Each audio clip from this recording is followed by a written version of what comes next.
Եթերում լուրերի ժամն է, բարի երեկո։ Եվ այսպես Էստոնիան պատրաստ է շարունակել օժանդակությունը Հայաստանի Հանրապետության կառավարության բարեփոխումների օրակարգն առաջ մղելու նպատակով։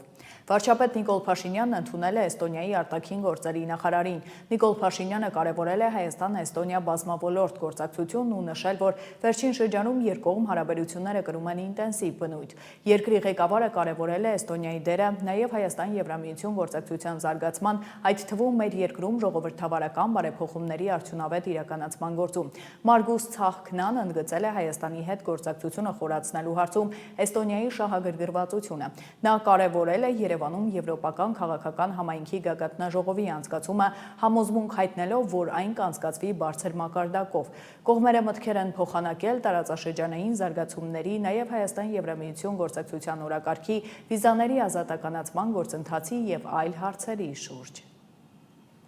Մինչև այդ Հայաստանի և Էստոնիայի արտգործնախարարները փոխըմբռնման հուշագիր են ստորագրել։ Արտաքին գործերի նախարարի հետ ասուլիսում Էստոնիայի արտգործնախարարն անդրադարձել է գերիների թեմային։ Պատասխանելով հարցին, թե ինչ կարծիք ունի Հայաստանի և Ադրբեջանի խաղաղության վերաբերյալ, երբ Բաքվի բանտում դեռ կան անազատության մեջ պահվող հայեր, Մարգուս Ցախքնան ասել է, որ բոլոր հարցերը հնարավոր չէ մեկ օրում լուծել, ժամանակ է պետք։ Շատ բարդ խնդիրներ են։ Խաղաղության գործընթացն էլ նախարարը գնահատել է որպես կարևոր առաջընթաց։ Նախարարը մի շարք հարցերի թվում նաև անդրադարձել է վիզաների ազատականացմանը, նշել, որ իսկապես մեծ ջանքեր են ներդնում հասնելու այդ քայլին։ Ուրախ կլինեն, որ շատ բարձր մակարդակով եվրոպական ներկայացվածություն լինի Հայաստանում։ Արարատ Միրզոյանն էլ ներկայացրել է Ադրբեջանի և Թուրքիայի հետ հարաբերությունների կարգավորման և TRIP-ի ուղղությամբ աշխատանքները։ Գաղտնիք չի սա, որքան էլ որ երկկողմ նախագիծ է, բխում է և համապատասխանում է բազմաթիվ երկրների շահերից, սկսած Չինաստանից, վերջացրած Պորտուգալիայով, Եվրոպայի ամենաարևմտյան մասը նայենք, Եվրոպական միության, էլ չասած մեր անմիջական հարևանների, այս TRIP-ը այլ մոլորակի վրա չի, TRIP-ի մի ծայրը պետքա կպնի Ադրբեջանի Հանրապետությանը կամ սկիզբ առնի դից, մյուս ծայրը ավարտվի Նախիջևանով էլի Ադրբեջանի Հանրապետությունով, բայց տրամաբանական շարունակությունը եւ այս մասին շատ խոսել ենք երասխով հայկական երկաթուղիների մյուս ցանցնա, Կարս Գյումրի ուրեմն երկաթուղային հանգույցնա եւ Թուրքիայի երկաթուղային ցանցը Կենտրոնական Ասիայի երկրները հատկապես շատ շահագրգռված են։ Մեկ օր առաջ մենք այստեղ հանդիպում էինք նաև Ղազախստանի արտաքին գործերի նախարարի հետ, ով Հայաստանում էր նաև Ղազախստանի տրանսպորտի նախարարի ուղեկցությամբ։ Հետևաբար քննարկումները կան մերձավոր արևելյան երկրներն շահագրգիռ նաև այս հետաքրքրված այս թեմաներով։ Առայժմ որևէ կոնկրետ բան չկա, որ ես կարող եմ կիսել նաև հանրության հետ։ Սա հսկայական պատմական քայլ առաջ է Հայաստանի և Ադրբեջանի այս նորությունը իրական է և այն ընթացիկ է։ Ինչպես ասաց նախարարը, բոլոր հարցերը հնարավոր չէ մեկ օրում լուծել, ժամանակ է պետք։ Շատ բարդ խնդիրներ են, ես հասկանում եմ սա։ Ճշգրիտ թեմաների շուրջ չեմ կարող ակնարկել, բայց ինչ որ նախարար Միրզոյան ասաց, այո, այդպես է ժամանակ է պետք։ Շատ մեծ հսկայական առաջխաղացում է հայ ժողովրդի համար եւ տարածաշրջանի համար։ Այս խաղաղության ընթացքը իրական է եւ ընթացիկ է։ Սա ապագան է կերտում հայ ժողովրդի համար։ Ըստ խաղաղությունը նախապայմանն է հաջորդի բոլոր քայլերի համար։ Բարգավաճման հասնելու համար, տնտեսական զարգացման համար, հիմնակարային ազատությունների համար։ Սա հսկայական քայլ առաջ է, որ Հայաստանը արել է, այս կառավարությունը դա կատարել է։ Անշուշտ բարդ է, շատ բարդ գործընթաց է, ըստ հուսամ, որ այն կհասնի իր ավարտին եւ երկարաժամկետ եւ արդարացի խաղաղություն կհաստատվի տարածաշրջանում։ Ավելի վաղ նախարարները մասնակցել են Հայաստանում Էստոնիայի ռեզիդենտ դեսպանության պաշտոնական բացման արարողությանը, որը կայացել է նախարար Ցախքնայի Հայաստան պաշտոնական այցի շրջանակում։ Ելույթում Արարատ Միրզոյանն իրադարձությունը կարևոր է համարել, նշել, որ այն արտացոլում է զարգացնելու Հայաստան-Էստոնիա հարաբերությունները, նաև շարունակելու այն ժողովրդավարությանը եւ Հայաստանի ժողովրդին իր ազատության, ինքնիշխանության, իհարկե նաև տարածքային ամբողջականության եւ ժողովրդի բարեկեցության ձգտման ճանապարհին։ Չի եղել որևէ հարց հարց կամ խնդիր, որը բարձրացվել է Հայաստանի կողմից եւ չի ստացել էստոնական պատվիրակության աջակցությունը, նշել է Միրզոյանը։ Մարգուս Ցախքնան էլ ասել է, որ տեսնում է, թե ինչպես են Հայաստանն առաջնորդում դեպի խաղաղություն, եվրոպական արժեքներ, բարեկեցություն եւ ցանկանում է լինեն ընկերներ եւ իրապես աջակցել։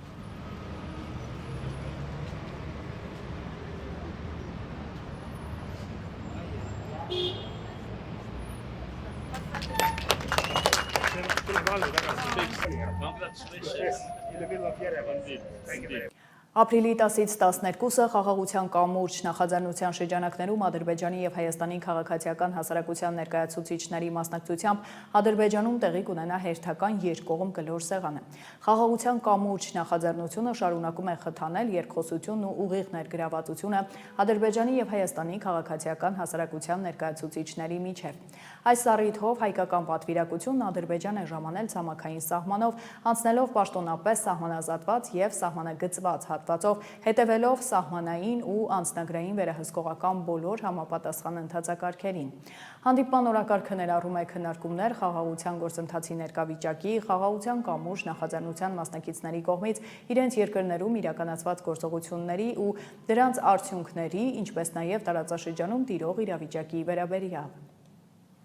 Միացյալ Նահանգներում Հայաստանի դեսպան Նարեկ Մկրտչյանն աշխատանքային այցի շրջանակում Ֆլորիդայում մասնակցել է ԱՄՆ նախագահ Դոնալդ Թրամփի Mar-a-Lago առանձնատանը կազմակերպված ընդունելությանը։ Այս մասին հայտնում են դեսպանությունից։ Այցի ընթացքում դեսպանը կարճատև շփում է ունեցել ԱՄՆ կոնգրեսի անդամ Աբե Համադեհի հետ, ընդգծելով հայ-ամերիկյան երկկողմ հարաբերությունների ընթացիկ օրակարգի կարևորությունը։ Դեսպանն ունեցել է նաև մի շարք այլ կարճատև հանդիպումներ եւ շփումներ ուղղված հայ-ամերիկյան կապերի խորացման ու տարբեր ոլորտներում համագործակցության նոր հնարավորությունների բացահայտմանը։ Այս համատեքստում Նարեկ Մկրտչյանը կարևորել է Mar-a-Lago-ի դերը որպես երկխոսության եւ գործակցության ընդլայնման հարթակ։ Օգոստոսի 8-ին Հայաստանի եւ Միացյալ Նահանգների միջև կնքված համաձայնագրի շրջանակում, որտեղ ներառված են նաեւ ռոբոտաշինության, արհեստական բանականության եւ կիսահաղորդիչների ուղղությամբ Հայաստանի եւ Միացյալ Նահանգների միջև գործակցության կետերը, նոր հնարավորություններ են ստեղծվել Հայաստանում այս ոլորտների զարգացման համար եւ ներկայացված երկու նախագծերը հենց կիսահաղորդիչների, արհեստական բանականության ու ռոբոտաշինության վերաբերյալ են։ Ազգային ժողովի փոխնախագահն է հայտարարել Նիկոլ Փաշինյանի գլխավորությամբ տեղի ունեցած Գիտության և տեխնոլոգիաների զարգացման խորհրդի 5-րդ նիստին։ Նախագծերի շուրջ խորհրդի անդամները ներկայացրել են իրենց դիտարկումներն ու առաջարկությունները, ամփոփելով քննարկումներն, ընդգծելով բարձր տեխնոլոգիաների միջոցով տնտեսական փոխակերպման կարևորությունը, վարչապետ Նիկոլ Փաշինյանը հանձնարարել է պատասխանատուներին ներկայացված նախագծերի շրջանակում աշխատանքային քննարկումներ կազմակերպել եւ ներկայացնել դրանց իրականացման ինստիտուցիոնալ մեխանիզմները։ Շարունակենք, ընտրական օրենսգիրքն այնքան լիբերալ է, որ քաղաքական ուժը պետք է զգալի ջանքեր գործադրի գրանցումից խուսափելու համար, հայտարարել է Կենտրոնական ընտրական հանձնաժողովի նախագահը։ Որպես օրինակ, նա նշել է, որ քաղաքական ուժը ըստ էության պետք է դիտավորյալ չներկայացնի պահանջվող փաստաթղթերը, նույնիսկ եթե ներկայացված փաստաթղթերը պարունակում են թերություններ։ Ընտրական օրենսգիրքը պահանջում է, որ քաղաքական ուժին տրվի 48 ժամ դրանք շտկելու համար, նշել է Վահագն Հովակիմյանը։ Ընտրական հանձնաժողովի նախագահը նաև պատասխանել է հարցին, արդյոք կկարողանա դիմակայել իշխանությունների լրագրողի ձևակերպմամբ ճնշմանը։ Ես ձեզ հավաստիացնում եմ, ես 22 թվականի հոկտեմբերից կրեմ նախագահ, երբևէ մի մազաչափ, ասենց ասեմ, նույնիսկ, չգիտեմ, խոսքով, կես բառի չափով անգամ երբեք որևէ ճնշում կամ ինչ-որ, չգիտեմ, չի եղել։ Ու չի եղել ու ես ձեզ վստահում չի լինի։ Իսկ քաղաքական գործիչները, որ մեկ-մեկ ու կսմիթեն, չգիտեմ, ինչեր կասեն, բնական է, հասկանում եք, այդ բնական է, այդ իրենք քաղաքական գործիչներ են, իրենք իրար ինչ կուզեն կասեն, եթե չեն, ասում օրենքով արգելված սահմանը չեն հատի, ընդամենը ոնց որ կստացի զուտ չգիտեմ ինչ ասեմ, այդ չեմ ուզում վատ բառերով, բայց իրենց գործները կարում են լավ են թողնել։ Տեսեք, Կենտրոնական ընտրական հանձնաժողովի նախագահը իրանք չունի ընտրական օրենսգիրքի փոփոխությունը լավ վատ են։ Մենք իրավակիրառ մարմին ենք եւ մենք պարտավոր ենք այն ինչ ունենք գործող ընտրական օրենսգիրք ամբողջությամբ ապահովել, որ ինքը իրացվի։ Բայց խնդրալից չէ համարում։ Ինչ վերա ես կարող եմ ընդամենը այն ինչ որ տեղեկություն, որը որ կա, դա ասում են ինչ որ եղել է իրողություն։ 24 թվականի փոփոխություններով Կենտրոնական ընտրական հանձնաժողովի առաջարկներ եղել, որպեսզի 81 հոդվածի երկրորդ մասի երկրորդ նախադասությունը, որը որ ենթադրում է, որ քվեաթերթիկում դաշինքների դեպքում դաշինքի անվանումից բացի պիտի գրվի նաև դաշինքի անդամ կուսակցությունների անվանումները, այսինքն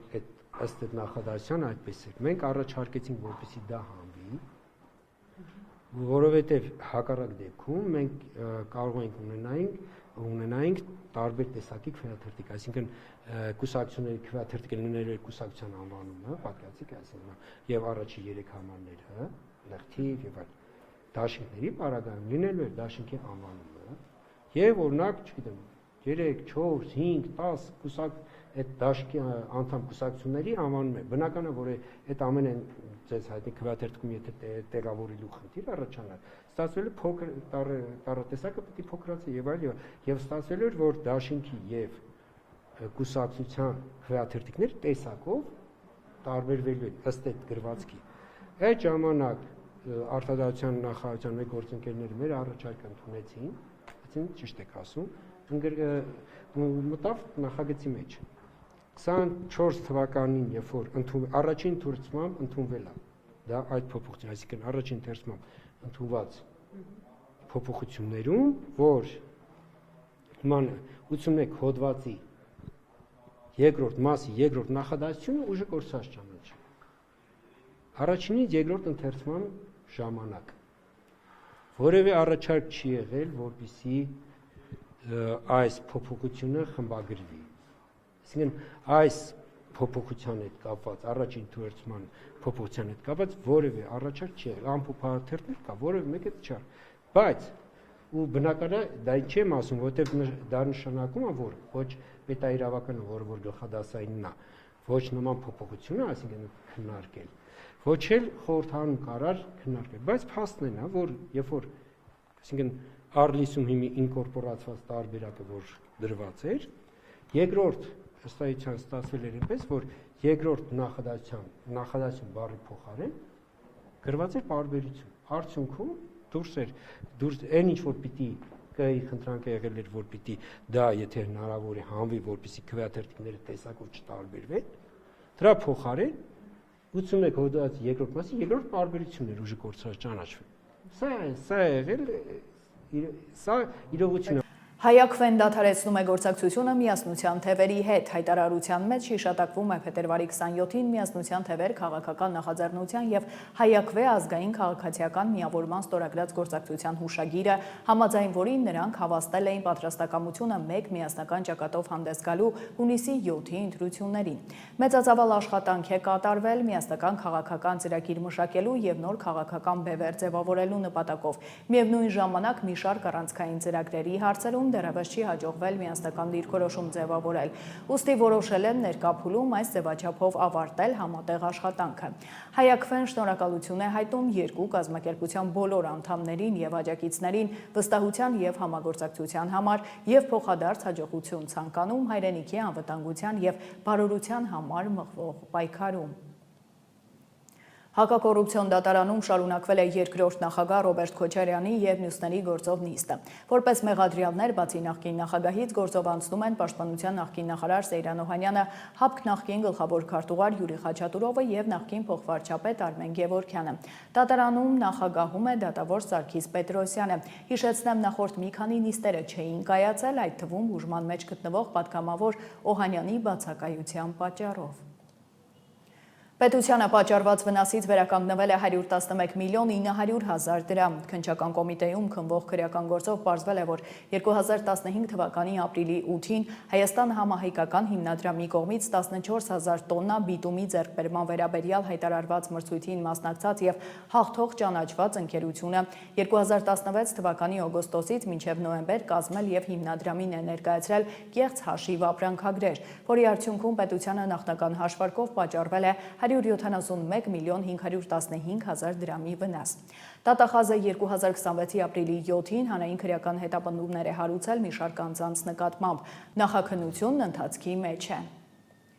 Ողբերգական ավտովթար Շիրակի մարզում բախվել են Opel-ն ու BMW-ն, վերջինը հայտնվել է դաշտում, կան զոհեր ու վիրավորներ։ Ներքին գործերի նախարարությունն ահազանգստացել է ժամը 11:51-ին։ Պարզվել է աղին բնակավայրի մոտակայքում մեքենաները կողաշրջվել են, ներսում երեխաներ են եղել։ Դեպքի վայրից հայտնել է ֆոտոլրագրող Գագիկ Շամշյանը։ Առողջապահության նախարարությունից էլ տեղեկացրել են, որ Հանրապետական շտապօգնության ծառայության միջոցով 5 երեխա հոսպիտալացվել է։ Նրանցից 2-ի կյանքը ցավոք փրկել չի հաջողվել։ Մյուս տուժածների առողջական վիճակը գնահատվում է ծանր եւ ծայրահեղ ծանր, գտնվում են վերակենդանացման բաժանմունքում։ Պատահարից գրանցվել է 6 քաղաքացու մահ, տուժել է 11 մարդ։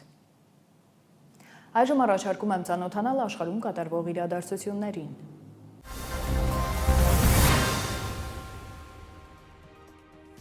ԱՄՆ նախագահ Դոնալդ Թրամփը կրկին իր աջակցությունն է հայտնել Հունգարիայի վարչապետ Վիկտոր Օրբանին եվրոպական այդ երկրում կայանալիք խորհրդարանական ընտրություններից առաջ։ Համապատասխան հրապարակումը նա կատարել է Truth Social սոցիալական հարթակում։ ԱՄՆ նախագահը Հունգարիայի վարչապետին անվանել է ուժեղ առաջնորդ, ով ապացուցել է, որ հասնում է ֆենոմենալ արդյունքների։ Վիկտորը քրտնաջան աշխատում է Հունգարիայի պաշտպանության, տնտեսության աճի, աշխատատեղերի ստեղծման, առևտրի խթանման, անօրինական գաղթի դեմ պայքարի եւ օրենք ու կարգի պահպանման ուղղությամբ, նշել է Թրամփը, ում խոսքով ԱՄՆ-ի եւ Հունգարիայի հարաբերությունները նոր բարձունքների են հասել։ Հունգարիայի խորհրդարանական ընտրությունները կկայանան ապրիլի 12-ին։ Օրբանի գլխավորած իշխող Ֆիդես հունգարական քաղաքացիական միություն կուսակցությունը պայքարում է ընդդիմադիր Տիսա կուսակցության դեմ, որի առաջնորդ Պետեր Մատյարը վայելում է Եվրամիության ղեկավարության աջակցությունը։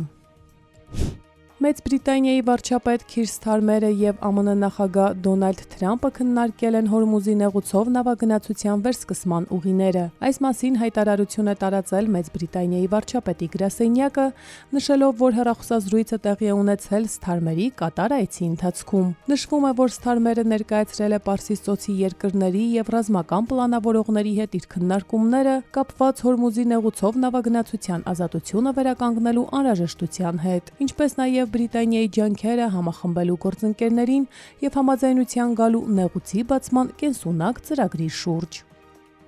ԱՄՆ նախագահ Դոնալդ Թրամփը հայտարարել է, որ Իսրայելի վարչապետ Բենյամին Նեթանյահուն համաձայնել է նվազեցնել Իսրայելի ռազմական գործողությունների ինտենսիվությունը Լիբանանում, Պակիստանում Իրանի հետ խաղաղության բանակցություններին ընդառաջ։ Նեթանյահուն ավելի վաղ հայտարարել է, որ ԱՄՆ-ի եւ Իրանի միջև համաձայնեցված երկշաբաթյա հրադադարը չի տարածվում Լիբանանի վրա, եւ Իսրայելը կշարունակի հարվածել Լիբանանում Իրանի աջակցությունը վայելող Հեզբոլլահ շարժման զինյալներին, մինչև Իսրայելի հյուսիսում անվտանգությունը վերականգնվի։ Միևնույն ժամանակ Նեթանյահուն հայտարարել է, որ թույլատրել է Լիբանանի հետ հնարավորինս շուտ ուղիղ բանակցություններ սկսել Հեզբոլլահին զինաթափելու եւ կայուն խաղաղության համաձայնագիր կնքելու նպատակով։ Ապրիլի 8-ին Իսրայելի կողմից Լիբանանին հասցված հարվածների հետևանքով զոհվել է առնվազն 303 մարդ։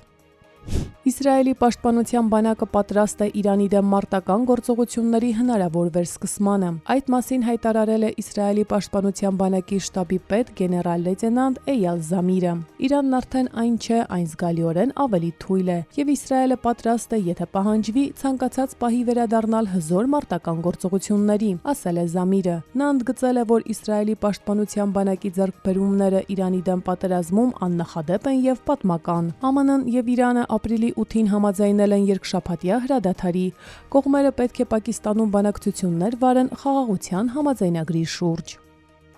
Չինաստանի նախագահ Սի Ցինփինը Պեկինում հանդիպել է Թայվանի Գոմինդան կուսակցության նախագահ Չժեն Լիվենի հետ։ Նշվում է, որ սա Գոմինդան կուսակցության առաջնորդի առաջին այցն է մայրցամաքային Չինաստան 10 տարվա ընթացքում։ Այցը նպատակ ունի ամրապնդելու Թայվանի նեղուցի երկու կողմերի միջև փոխանակումները եւ կտևի մինչեւ ապրիլի 12-ը։ 1928-ից 1949 թվականներին Գոմինդանը եղել է Չինաստանի իշխող կուսակցությունը, այնուհետև այն տեղափոխվել է Թայվան, որտեղ իշխել է մինչև 1987 թվականը։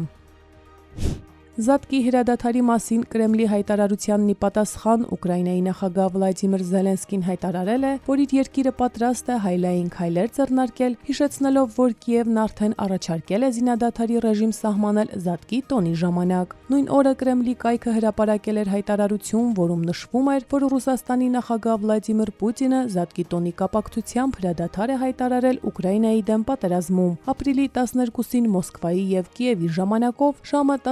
16:00-ից մինչև ապրիլի 12-ի վերջ։ Վլադիմիր Պուտինը 2025 թվականի ապրիլի 19-ի երեկոյան Զատկից 1 օր առաջ հայտնել էր հրադադարի եւ Ուկրաինայում ռազմական գործողությունների դադարեցման մասին։ Զելենսկին համաձայնել էր այդ նախաձեռնությանը եւ Ռուսաստանին առաջարկել էր այն երկարաձգել, սակայն հենց հաջորդ օրը Կիևը եւ Մոսկվան միմյանց մեղադրել էին հրադադարը խախտելու համար։ Արմինե Գևորգյան, Update լրատվական։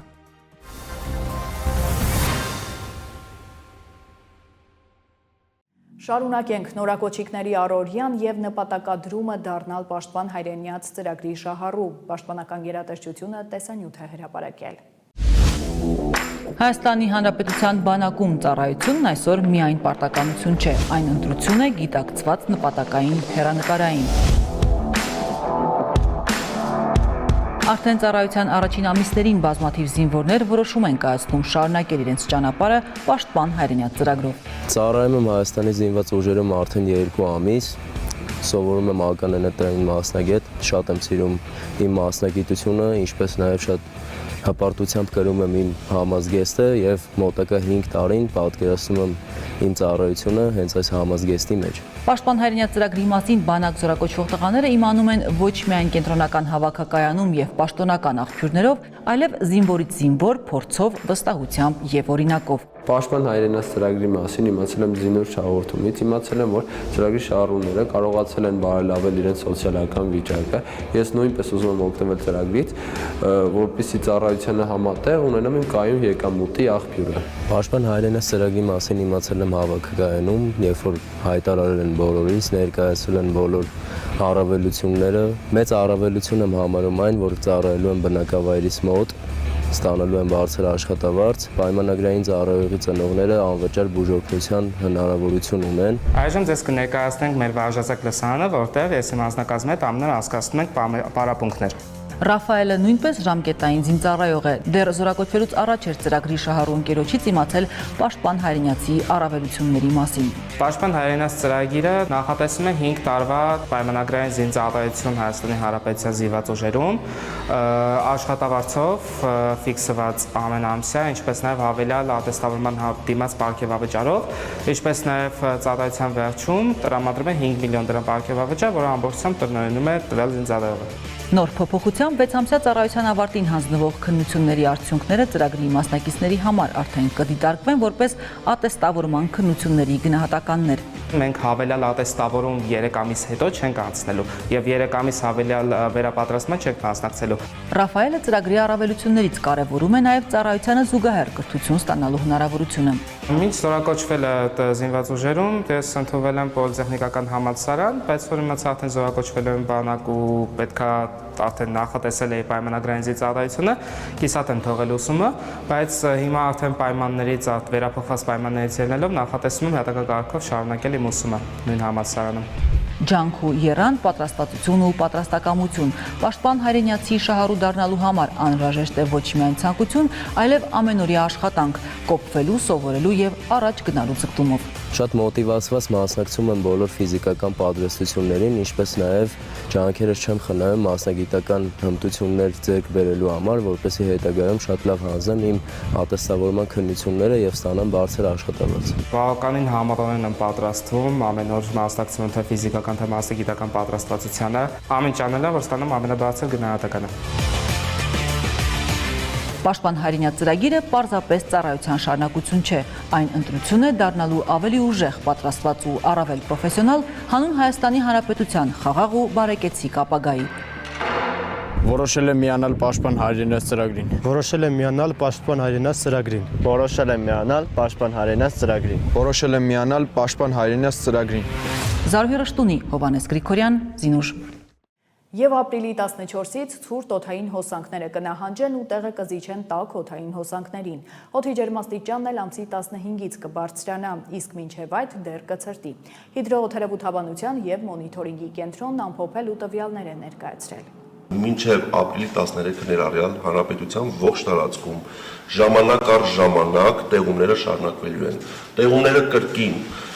Շիրակում, Լոռիում, Տավուշի նախալեռնային հատվածներում, Արագածոտնի, Կոտայքի, Վայոց ձորի լեռնային գոտիներում, Գեղարքունիքում դիտվելու են ձյան տեսքով, այնպես որ վարորդներին հորդորում ենք տվյալ հատվածներում ցուցաբերել զգոնություն։